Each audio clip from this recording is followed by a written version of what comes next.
शेतकरी बांधवांनो, नैसर्गिक आपत्तीपासून पिकांचे संरक्षण करण्यासाठी सुधारित पीक विमा योजना लागू करण्यात आली आहे। अर्ज करण्याची अंतिम मुदत ही 31 जुलैपर्यंत आहे। 31 जुलैपर्यंत तुम्ही ऑनलाईन अर्ज करू शकता, म्हणजे तुमच्या पिकांचं संरक्षण नोंदणी करू शकता। मित्रांनो, ही नोंदणी करण्यासाठी तुम्हाला काय करावं लागणार आहे, कोणत्या पिकांसाठी हे संरक्षण मिळणार आहे, कोणकोणते शेतकरी अर्ज करू शकतात, कुठे अर्ज करू शकतात, सविस्तर माहिती देखील या व्हिडिओच्या माध्यमातून आपण जाणून घेणार आहोत। त्याआधी तुमच्या सर्वांचं स्वागत आहे आपल्या शेतकरी मित्र या यूट्यूब चॅनलवर। आणि मित्रांनो, अशाच महत्त्वपूर्ण व्हिडिओ पाहण्यासाठी आत्ताच आपल्या शेतकरी मित्र या यूट्यूब चॅनलला सबस्क्राईब करा। तर मित्रांनो, चला ही सविस्तर माहिती आपण पुढील प्रमाणे जाणून घेऊयात।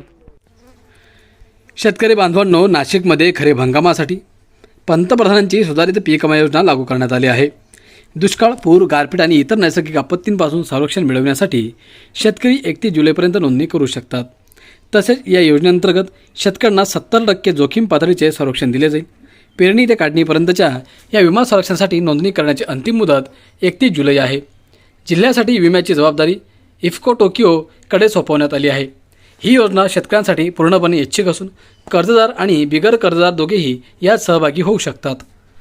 भाडेपट्ट्यावर शेती करणारे शेतकरीसुद्धा पोर्टलवर त्यांच्या नोंदणीकृत भाडेपट्ट्याचे दस्तऐवज अपलोड करून या सुरक्षा कवचाचा लाभ घेऊ शकतात। दुष्काळ, अतिवृष्टी, पूर, गारपीट, चक्रीवादळे, कीड आणि विविध पिकांवरील रोगांमुळे होणाऱ्या नुकसानीची भरपाई दिली जाईल।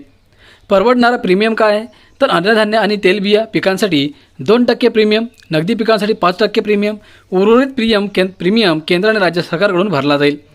डिजिटल केंद्र नोंदणी आणि शेतकरी ओळखपत्र अनिवार्य पारदर्शकतेसाठी सरकारने नोंदणी प्रक्रिया पूर्णपणे डिजिटल केली आहे। या योजनेत सहभागी होण्यासाठी ग्रेस्टॅग शेतकरी ओळखपत्र अनिवार्य आहे।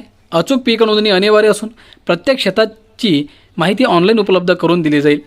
उत्पादन अंदाजात अचूकता सुनिश्चित करण्यासाठी आणि मानवी चुका कमी करण्यासाठी सरकारच्या अधिकृत CCE ॲग्री ॲपचा वापर अनिवार्य करण्यात आला आहे।